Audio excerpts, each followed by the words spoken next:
Assalamualaikum warahmatullahi wabarakatuh. Alhamdulillah. Salatu wassalamu ala Rasulillah wa ala alihi wa sahbihi wa mawalah. Ikhwatal iman, saudara-saudaraku seiman, di antara kenikmatan yang Allah sediakan bagi hamba-hamba yang beriman di surga kelak, Jannatul Khuld yang abadi, adalah kenikmatan bidadari. Makhluk yang Allah ciptakan penuh dengan pesona dan keindahan. Yang Allah sebutkan dalam Al-Quran bahwasanya penghuni surga akan tersibukkan dengan makhluk yang cantik ini. Kita tahu bahwasanya penghuni dunia mereka sibuk dengan kesibukan dunia. Mereka bekerja keras, berpeluh keringat, membanting tulang dalam rangka untuk meraih secercah kenikmatan dunia. Akan tapi banyak di antara mereka yang tidak berhasil meraih kenikmatan dunia tersebut setelah sekian lama mereka berusaha, bekerja keras, sibuk. Dan sebagian yang lain bisa berhasil meraih kenikmatan dunia setelah kesibukan mereka yang begitu lama. Akan tapi kenikmatan tersebut tidaklah sempurna. Kenikmatan yang terkontaminasi dengan kesedihan, dengan kekhawatiran, dengan kesudahan. Karena nikmat dunia manapun akan fana, akan sirna. Sebagaimana penghuni dunia mereka sibuk, penghuni surga juga ternyata sibuk. Kesibukan yang sangat dahsyat yang Allah abadikan dalam Al-Quran. Dalam surat Yasin kata Allah Subhanahu wa taala, "Inna ashabal jannatil yauma fi syughulin fakihun. Hum azwajuhum fi dhilalin 'alal araiki muttaqiun." Sungguhnya para penghuni surga pada hari itu, tatkala mereka di surga, mereka sibuk. Apa kesibukan mereka? Mereka bersama istri-istri mereka dengan bidadari-bidadari yang Allah siapkan bagi mereka. Di bawah naungan, di atas dipan-dipan mereka bertelekan. Para ulama ahlu tafsir, ya, mereka menyatakan, baik dari kalangan para sahabat maupun kalangan tabi'in, mereka menyatakan bahwasanya kesibukan penghuni surga tatkala itu adalah iftidadul abkar, yaitu memecahkan keperawanan bidadari. Naam, benar. Itulah kesibukan mereka, memecahkan keperawanan bidadari. Bagaimana mereka tidak sibuk dengan kesibukan ini? Sementara makhluk yang Allah ciptakan ini, bidadari, adalah makhluk yang sangat jelita, yang sangat luar biasa, yang tidak bisa kita bayangkan dan tidak mampu kita untuk membayangkan bagaimana kemampuan, bagaimana kecantikan, bagaimana keelokan, bagaimana jelitanya bidadari tersebut. Ikhwatal iman, pada kesempatan yang singkat ini kita akan mencoba untuk menyebutkan beberapa sifat-sifat bidadari yang Allah sebutkan dalam Al-Quran. Demikian juga disebutkan oleh Nabi SAW dalam hadis-hadisnya, dan juga disebutkan oleh sebagian salaf dalam tafsir mereka. Allah Subhanahu wa taala menyebutkan dalam Al-Quran, "Inna ansha'nahunna insya'a faja'alnahunna abkaran." Sungguhnya kami telah menciptakan mereka dengan tiba-tiba jadi tanpa didahului oleh marhala-marhala, tingkatan-tingkatan sebagaimana manusia biasa. Tidak didahului oleh kecil, kemudian merangkak, kemudian besar. Akan tapi bidadari diciptakan oleh Allah Subhanahu wa taala langsung dewasa. Kemudian kata Allah Subhanahu wa taala, "Faja'alnahunna abkaran." Kami jadikan mereka wanita-wanita yang perawan, gadis-gadis yang perawan. Yang ini merupakan sifat lazimah, sifat yang senantiasa menyertai bidadari. Keperawanan merupakan sifat yang senantiasa terdapat pada bidadari. Oleh karenanya bagaimana para penghuni surga tidak sibuk untuk memecahkan keperawanan bidadari, sementara demikianlah sifat-sifat bidadari. Terlebih lagi bagaimana kecantikan para bidadari tersebut. Allah Subhanahu wa taala telah menyebutkan dalam Al-Qur'an seperti firman Allah Subhanahu wa taala, "Lam yatamithunna insun qablahum wala jan. Qasiratut tarf." Kata Allah, para bidadari adalah wanita-wanita yang senantiasa menundukkan pandangan. Ada dua tafsiran para ulama tentang menundukkan pandangan ini. Ada yang mengatakan bahwasanya para bidadari, mereka menundukkan pandangan mereka dan mereka tidak melihat kecuali suami-suami mereka dari penghuni surga. Artinya apa para bidadari? Cintanya sejati hanya untuk suami-suami mereka. Mereka tidak pernah memandang lelaki yang lain. Bahkan mereka tidak tahu adanya lelaki yang lain. Mereka hanya pernah melihat wajah suami mereka dari penghuni surga. Sehingga yang paling tampan, yang paling indah, yang paling elok di mata para bidadari adalah suami mereka.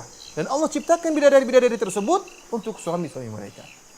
Berbeda dengan kita dapati sebagian wanita di dunia yang banding-bandingkan suami mereka dengan lelaki lain. Ini sangat menyakitkan hati seorang suami. Adapun bidadari surga, fokus mereka, konsentrasi mereka adalah untuk mencintai suami mereka. Dalam tafsiran yang lain, Allah Subhanahu wa taala tatkala mengatakan qasiratu tarf, para bidadari menundukkan pandangan-pandangan, artinya para bidadari tersebut karena saking cantik dan jelitanya menundukkan pandangan para suami mereka. Sehingga para suami mereka tidak butuh untuk melihat wanita-wanita yang lain selain istri-istrinya. Selain bidadari-bidadari yang Allah sediakan untuknya. Kenapa? Karena kepuasan yang dia dapatkan, kecantikan dan keelokan yang dia impikan dan dia hayalkan telah terdapat dalam istrinya dari kalangan bidadari atau dari para wanita surga. Bagaimana tidak? Allah Subhanahu wa taala menyempurnakan keelokan, kecantikan para bidadari. Rasulullah sallallahu alaihi wasallam menyebutkan tentang bagaimana putihnya bidadari. Sebagaimana telah Allah sebutkan dalam Al-Qur'an, ya, ka'annahunna bidhun maknun. Bahwasanya para bidadari seakan-akan mereka adalah telur yang tersimpan, yang putih. Sebagaimana mutiara yang tersimpan dalam cangkangnya, yang tidak pernah terkontaminasi dengan panasnya matahari, dengan kotoran dari luar. Putihnya bidadari putih yang sempurna. Tidak ada yang buka cangkang mutiara tersebut kecuali Anda, wahai penghuni surga. Andalah yang akan membuka cangkang tersebut, dan Anda akan menyentuh, ya, putihnya bidadari tersebut. Bidadari yang Allah siapkan bagi penghuni surga tidak pernah disentuh oleh lelaki lain. Lam yatamithunna insun qablahum wala jan. Tidak pernah disentuh oleh lelaki maupun dari kalangan jin. Yang menyentuhnya hanyalah penghuni surga. Ikhwatal iman. Rasulullah sallallahu alaihi wasallam menyebutkan tentang eloknya bidadari. Dalam suatu hadis kata Nabi sallallahu alaihi wasallam, "Yura mukhu saqiha min wara'i lahmiha minal husn." Bahwasanya putihnya betisnya bidadari, bahkan sumsum dalam betisnya bidadari terlihat dari luar, di balik daging tersebut terlihat sumsumnya bidadari. Kata Nabi sallallahu alaihi wasallam, minal husn, karena saking indahnya, karena saking beningnya. Mungkin kita tatkala mendengar hadis ini kita menyangka bahwasanya betapa sangarnya kalau ada sumsum seorang terlihat dari luar, akan tapi tidak. Kata Nabi sallallahu alaihi wasallam, untuk menghilangkan persangkaan tersebut, kata Nabi sallallahu alaihi wasallam, ya, minal husn, terlihat sumsum bidadari di balik daging betisnya. Kenapa? Karena saking indahnya. Bahkan dalam satu hadis kata Nabi sallallahu alaihi wasallam, kabiduha mir'atuhu, bahwasanya hati bidadari merupakan cermin bagi wajah suaminya. Bagaimana bisa kita bayangkan beningnya dan indahnya bidadari tersebut? Ka'annahunnal yaqutu wal marjan, seakan-akan bidadari tersebut seakan-akan permata yakut dan seakan-akan mutiara. Kata para ulama, beningnya seperti permata bidadari tersebut dan putihnya seperti mutiara. Oleh karenanya Nabi sallallahu alaihi wasallam menyebutkan dalam satu hadis, ya, bahwasanya la bayadu saqiha, sungguh putihnya bidadari, betisnya bidadari, la yura, ya, terlihat min wara'i sab'ina hullah, terlihat di balik 70 gaun. Artinya bidadari yang akan ditemui oleh penghuni surga kelak akan memakai 70 gaun. 70 gaun yang indah yang menutupi betisnya, akan tetapi karena saking putihnya betis tersebut, meskipun telah ditutupi dengan 70 gaun masih terlihat dari jauh, dari luar. Oleh karenanya bagaimana tidak semangat seorang penghuni surga tatkala membuka gaun-gaun tersebut, sementara putih betis bidadari sudah dia lihat di balik gaun tersebut. Ikhwatal iman. Nabi sallallahu alaihi wasallam menjelaskan kenapa penghuni surga sibuk berhubungan dengan bidadari. Kata Nabi sallallahu alaihi wasallam, yu'tal mu'min quwwatu kadza wa kadza minal jima'. Seorang mukmin tatkala masuk surga akan diberikan kekuatan, ya, power untuk berhubungan dengan bidadari. Para sahabat mengatakan, ayutiku dzalika ya Rasulullah, apakah dia mampu untuk berhubungan dengan bidadari tersebut? Kata Nabi sallallahu alaihi wasallam, yu'ta quwwatal mi'ah, diberikan kekuatan 100 lelaki. 100 lelaki artinya apa? Lelaki yang terkuat di atas muka bumi ini dalam berhubungan dijadikan 100 kali lipat kekuatannya dan diberikan kepada seorang penghuni surga. Ibnu Abbas radhiyallahu taala anhu berkata, "Innar rajula min ahlil jannah la yu'aniqa hural 'ain." Bahwasanya seorang penghuni surga akan memeluk seorang wanita bidadari di surga 70 sana, 70 tahun dia akan memeluk seorang wanita bidadari di surga kelak. La yamalluha wa la tamalluhu. Sang lelaki ini tidak akan bosan memeluk wanita tersebut selama 70 tahun. Dan sang bidadari tidak akan bosan memeluk lelaki tersebut selama 70 tahun. Bagaimana bosan? Sementara wanita tersebut, wanita yang sempurna, yang cantik dan jelita. Kalau kita memeluk wanita dunia, mungkin 1 jam, 2 jam kita sudah bosan. Bau keringat lah, ada bau ketiaknya lah. Ya. Karena wanita penuh kekurangan. Adapun di surga kelak, Allah Subhanahu wa taala mengatakan wa azwajum mutahharah. Wanita-wanita, istri-istri yang disucikan. Tidak ada kotorannya, tidak ada haidnya, tidak ada darahnya, tidak ada ingusnya, tidak ada tai matanya, tidak ada tai telinganya. Bersih. Sehingga seorang laki muluk 70 tahun tanpa bosan. Bahkan Nabi SAW mengatakan dalam satu hadis, "Innar rajula la yasilu ila mi'atil azra." Di surga seorang laki bisa sampai berhubungan dengan 100 bidadari. Bahkan Allah Subhanahu wa taala menyiapkan sebuah kemah yang terbuat dari lu'lu'ah, dari mutiara. Kata Nabi sallallahu alaihi wasallam, "Inna lil mu'min fil jannah la khaymatan min lu'lu'atin wahidatin mujawwafah." Kata Nabi sallallahu alaihi wasallam, sungguhnya bagi seorang mukmin di surga Allah sediakan sebuah kemah. Kemah yang terbuat dari sebutir mutiara, tapi mutiara raksasa. Yang berongga di dalamnya. Tuluha situna milan. Tuluha situna milan. Panjang kemah tersebut 60 mil. Lil mu'min fiha ahluna. Dalam kemah tersebut terdapat bidadari-bidadari yang banyak. Seorang mukmin tersebut yatufu alaihim, akan mengitari bidadari tersebut, dia datangi satu persatu. Antum bisa bayangkan bagaimana gembiranya seorang lelaki penghuni surga. Tatkala dia masuk dalam kemah tersebut, sementara ada puluhan bidadari menantinya. Kemudian dia memanggil, "Ya Abu Fulan, sama saya wahai Abu Fulan."